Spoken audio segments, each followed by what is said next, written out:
Round 11, legs 11. That's what they say at bingo night. But which teams scored and which teams failed to fire? Let's find out what'll happen in round 12.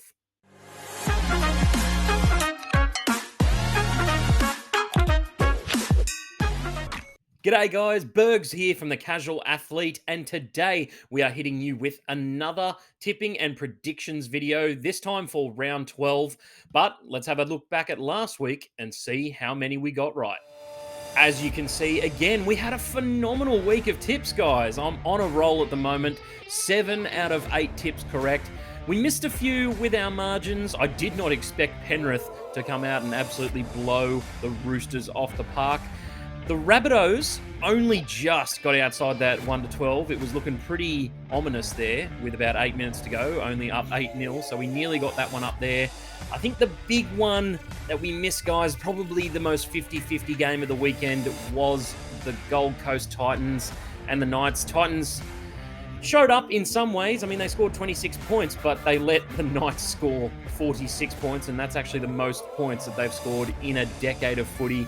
But all in all, we had a very good week, and let's roll on to round 12. So with all of that in the books, guys, let's get into the first game of round 12. We have the Broncos taking on the Penrith Panthers, and these two teams, well, they played each other earlier in the season, and the Broncos are the ones who got up by a point. These two teams, yeah, I think the Broncos copped a bit of a tough loss against the Storm, had a few calls not go their way. And Penrith, well, they have come out and blown the Roosters off the park. There must be something going on with the Roosters at the moment, but we'll get that out of the way when they are up this week.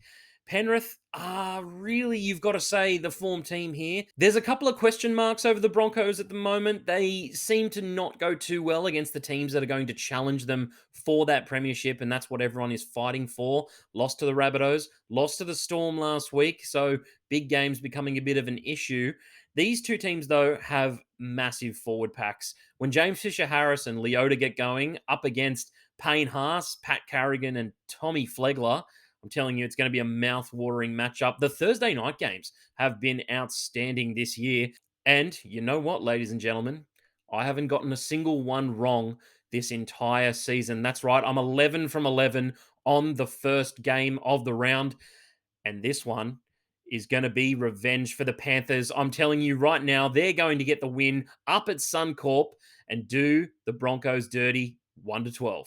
The next game up is the Friday night game where we have the Dragons taking on the struggling Roosters. And I'll tell you what, these two teams are nothing but disappointment at the moment. I feel bad for their fans and all of those watching them over the last couple of weeks. Dragons, well, they have just lost 6 on the trot. And I've got to say, against the Cowboys last week, it was definitely the worst of them. The Roosters, on the other hand, just didn't turn up out at Penrith. They let one try in, and then it was just an avalanche after that. Luai tore him to shreds, and Scott Sorensen had an unbelievable game. Saying that, though, I actually do think the Roosters bounce back. I just don't see anything from this Dragons side at the moment that's giving me any indicator to give them my tip.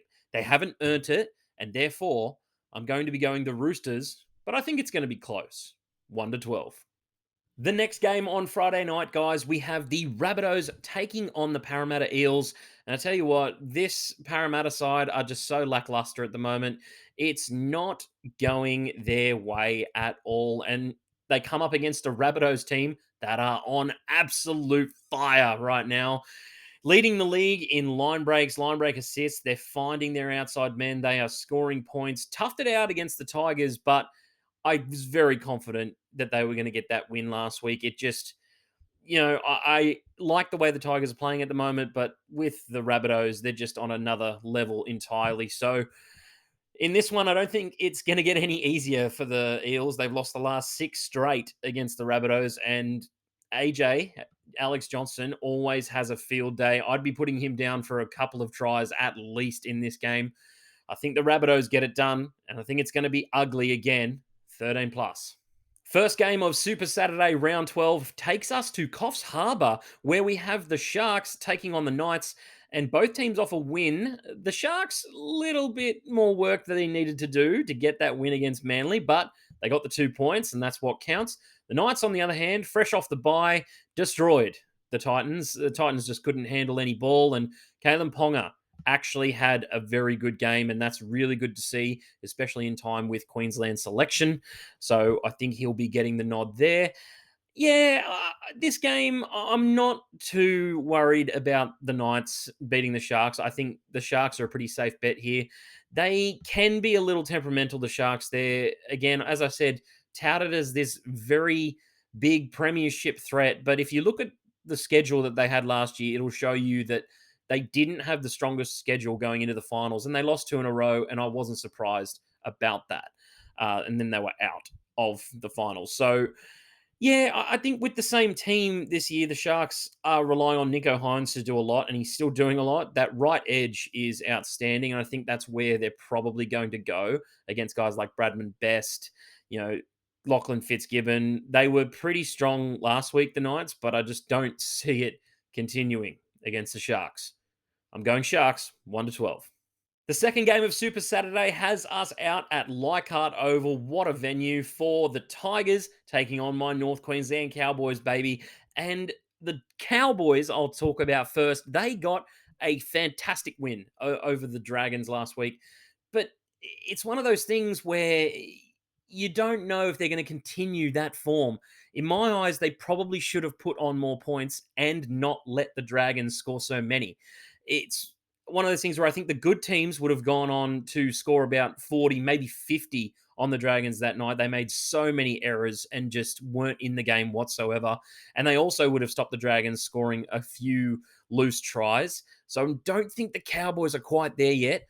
On the other hand, we've got the Tigers, who are playing some very good defense at the moment. They held the Rabbitohs, the competition high flyers, to 8-0 over about 72 minutes last week.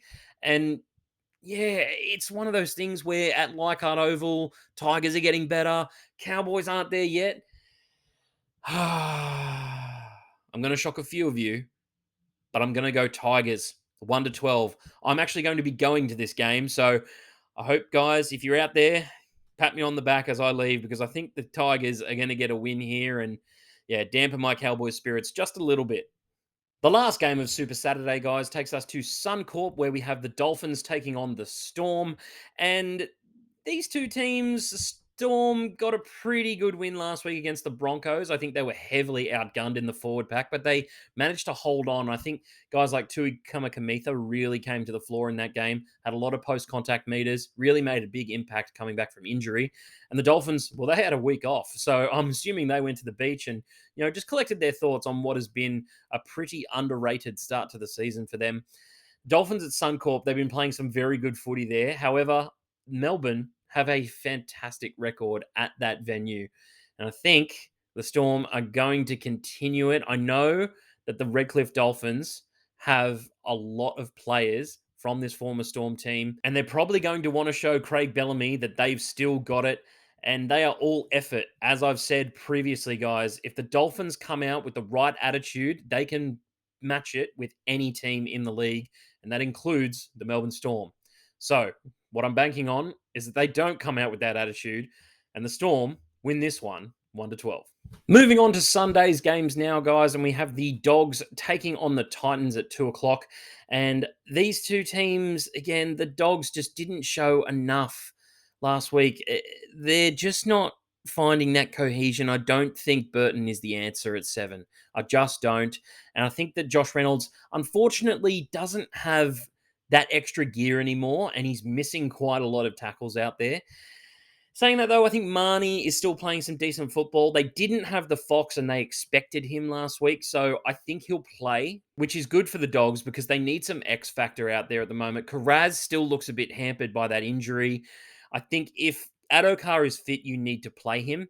And, guys like Jacob Preston are still putting in an effort, but this forward pack is just a mixed bag at the moment. You never know what you're really going to get, Forrest Gump would say.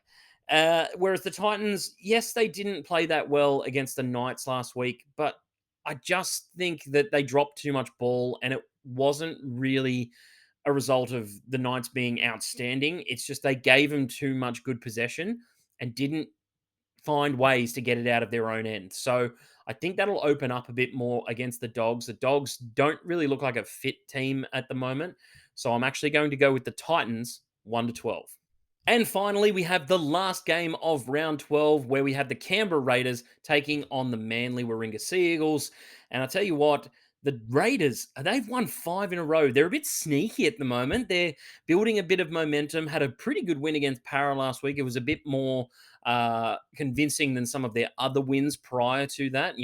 Normally it's a 4-point win or a 1-point win, 2-point win, but they're getting the job done, and that's what you want to see. They've got some guys who are playing some fantastic football at the moment. Corey Horsburgh, Hudson Young on fire, Jamal Fogarty is playing some very sneaky football as well. So up against the Seagulls, yes, the Seagulls have lost 3 in a row, and I don't think that has reflected the team that is playing every single week. The Seagulls, though, have a great record against the Raiders. They've won 7 out of the last 10 matchups. And I tell you what, these games always get a little bit fiery. I can remember when Dylan Walker was firing up for Manly and then kicked a goal to win the game a couple of years back. Yeah, I love the games between these two teams, and I'll be tuning in definitely on Sunday night for this one. When it comes to the result, I actually want to see the Raiders streak end. Yes, I'm actually going to tip the Seagulls in this one. I think that they're due for a win, and I think it's going to be a close one, 1 to 12. So that's it for the video, guys. Let me know what you think down in the comments section below. Please make sure that you like and subscribe to the channel and follow us on social media on TikTok, Instagram. We're bringing out so much content over the coming weeks, guys. So I'll catch you on the next one.